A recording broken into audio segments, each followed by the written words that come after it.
Now we're going to look at slide 8. Again, this is part 1 of week 7. Slide 8, the one that says Chinese intervention.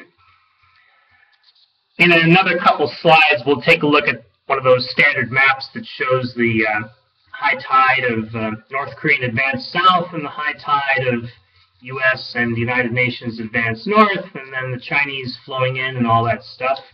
The down, up, down sort of progress across the Korean peninsula. But immediately, let's talk quickly about the Chinese intervention. It was only 5 months between the North Korean attack in late June of 1950 and the Chinese intervention of November 1950. And in between that time, the U.S. forces retreated south in a very disorganized way. The troops who were brought over were peacetime troops. They were garrison troops. In other words, they were troops who were living in nice permanent quarters with 4 walls and a solid roof and 3 squares a day, no field duty, and plenty of extracurricular activities at the weekend. The troops in Japan, in other words, were not combat veterans. They had gone through maybe 6 weeks of basic training and then a specialty school to teach them their job in the military, and then off they went to Japan, where they enjoyed the delights of being occupiers in a country that had been subordinated. They were not ready for combat. They knew how to fire a weapon. They may have remembered very vaguely how to operate an anti-tank weapon. They probably did not know how to take apart and put back together a heavy machine gun. In other words, these were troops that were just not ready for it. But they were shipped over, and they faced the North Koreans, and it didn't work out. They were not armed well enough to face down North Korean tanks, which were, of course, Russian tanks. The bazookas they had, which are very light weapons that are not meant to handle a tank. The rockets that came out of the bazookas just bounced off the North Korean armor, and they basically were forced to flee. And so that's what they did. They fled south and formed a perimeter in the southeastern corner of Korea, which you'll see in another couple slides. Then when more forces came and MacArthur, who was quite the strategist, made his landing at Incheon in September 15th, right in the middle of this time we're talking about, then the tide changed. It was partly because now an experienced commander was in charge and there were more experienced combat troops on the ground following his orders, and it was partly because of the numbers. The numbers were now in favor of the U.S., both on the ground and in the air, as U.S. Air Forces were transferred into the Korean theater, and as U.S. naval forces came into the theater and were able to assist in artillery support from the ocean, things began to change. So quickly, North Korean forces were now on the retreat, and Mao Zedong and Stalin faced a problem. Again, the geopolitical aspect comes into play here. It would not do for either of these countries to have U.S. troops potentially on their borders, and this is what would have happened. Remember that not only the Chinese have a border with North Korea, but the Russians have a border with North Korea. And they did not want to have the Americans on their border. And so they decided to intervene. Now, not only did the Chinese intervene in the massive force that we're aware of, but the Russians intervened in a more silent way. The Russians, or a more subtle way. The Russians brought in hundreds, I believe it actually might be a couple thousand airmen, including several hundred pilots, who flew combat missions against the Americans.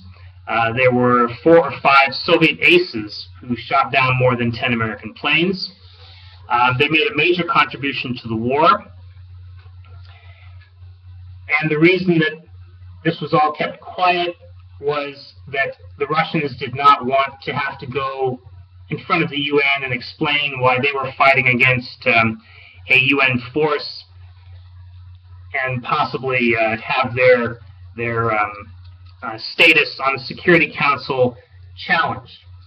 And so the war continued. It gradually turned into a stalemate with Chinese and mostly American forces faced off against each other, taking 1 or 2 kilometers in the course of an offensive and losing thousands and thousands of people. And in the course of this, it eventually led to talks. You can see a note here about how the Russian and Chinese side figured out that there would be no U.S. nuclear intervention. This was a very important point, very important to the Russian side, that allowed them to prosecute the war in the manner we've just described. So let's go on to slide 9. These talks in the truce village of Panmunjom, also called the Peace Village, was led by the Americans on one side and the Chinese and North Koreans on the other. The 2 main negotiators on the Chinese side were Peng Dehuai, who was commander of the Chinese People's Volunteers, as they were called, and Li Kenong, who at the time, it wasn't known on the U.S. side, but it was probably known by the people in Taiwan, that Li Kenong was head of Chinese Communist intelligence at this time. He doubled as a negotiator. So there were issues that could not be resolved, principally because Stalin did not want them resolved. Stalin had decided, according to research that's been done in the past 15 years, to keep the war going. He considered it to be beneficial, and no one that I have read so far explains why that is, except perhaps that he was mentally disturbed. I may be going a little bit too far there, but this is the impression I've formed over the years. The issues that were argued specifically had to do mostly with prisoners. Both sides had people who wanted to stay on the other side, who wanted to defect. But it was mostly, of course, the Chinese communists who wanted to defect south and go to Taiwan. There were some people who were forced into this and didn't really want to, but there were quite a number that wanted to get out of China, didn't want to go back to China, and they preferred to go to Taiwan instead. And of course, there were many reasons for this, some of which were simply personal, having relatives that had escaped, etc. So another major issue they argued over was the placement of the military demarcation line. The military demarcation line, if you go to the next page, page 10 or slide 10, you can see that map that shows the furthest south advance of the North Korean forces and the furthest northern advance of the UN American South Korean forces. What is not on here, unfortunately, is the 38th parallel where it all started. the 38th parallel refers to 38 degrees north. So it would not be shaped like that line you see in the middle of Korea, which is the military demarcation line that exists today, that was drawn in July 1953, agreed on anyway, in July of 1953. The 38th parallel went straight across the peninsula from east to west and was more or less in the middle of the MDL you see there on this map on slide 10. So when people say the 38th parallel, they're not referring to today's border. They're referring to the border before June of 1950. The toll of the Korean War was enormous. I won't read through these statistics, but you can see them in front of you. And it was an awful, awful beginning to a very difficult period in history, both for East Asia and for the world. You'll notice that this week's discussion has to do with the reasons that this happened. That is, the reasons that there were shooting wars, hot wars in East Asia in these first decades of the Cold War, but they didn't exist in Europe. In Europe, there were a few lives lost here and there. There were occasional shootings along the heavily armed border between the Warsaw Pact forces of the East and the NATO forces, the North Atlantic Treaty Organization forces of the West. There were spy wars going on where people were being killed in secret. And there were certainly internal hunts for hidden enemies within that were going on all the time on both sides. In Russia, there were a final set of purges going on based on the paranoid beliefs, delusions really, of Stalin, who was convinced that there were people from all quarters of society who were out to get him. The most absurd of these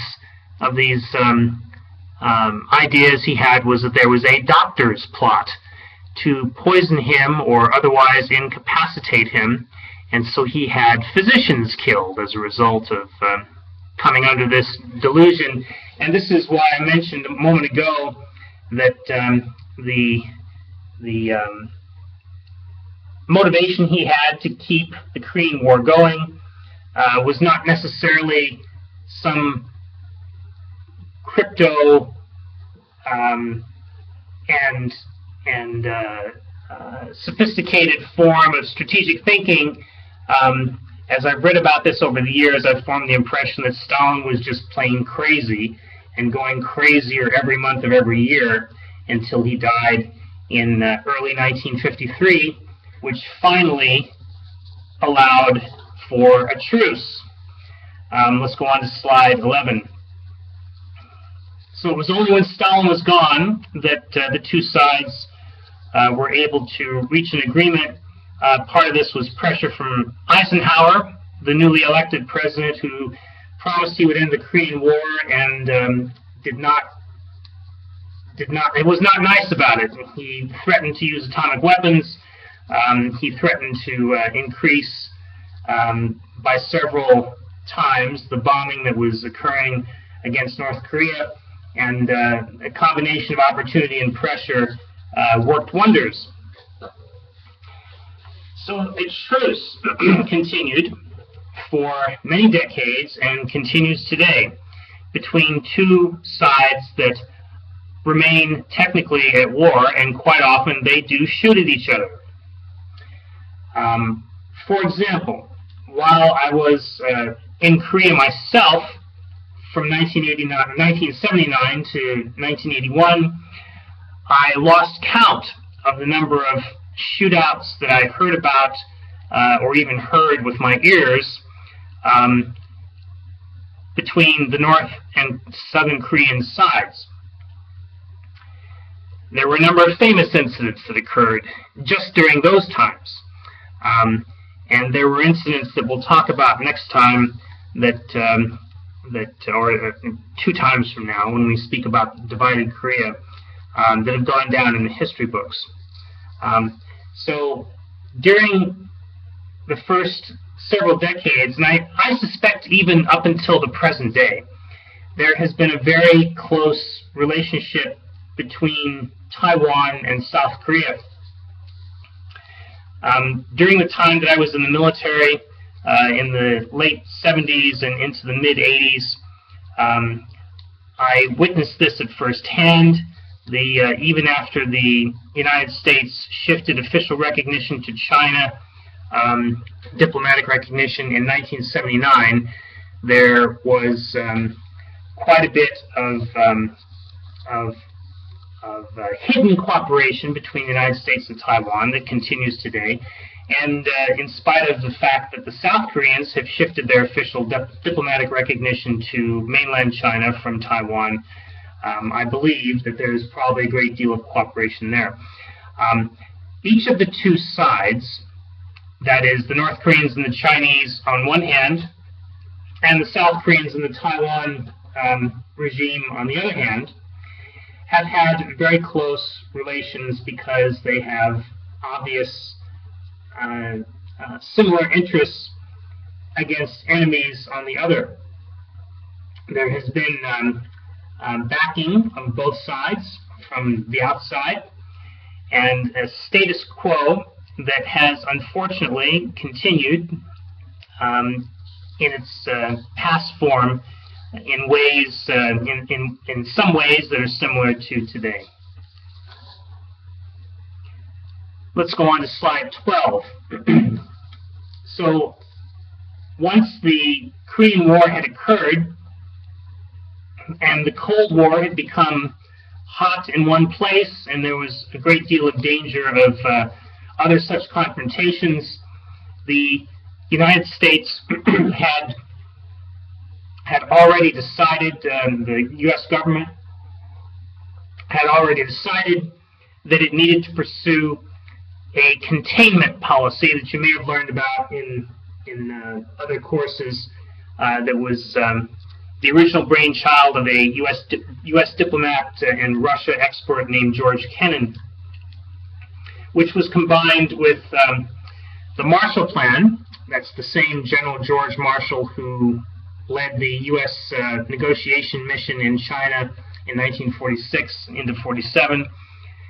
The Marshall Plan to rebuild Western Europe, principally so that it would be a relatively prosperous place, inoculated against communist influence in order to stop the Russian expansion from east to west. There was a renewed alliance with the Kuomintang on Taiwan.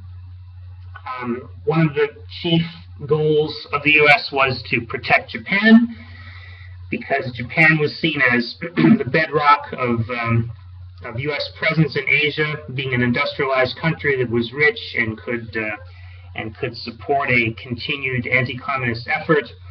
And the United States initiated a military buildup centered on the Philippines that was extended into Southeast Asia, in particular as the French began to lose their struggle in Vietnam, which we'll talk about next week. We'll stop here on this recording and go on to slide 13.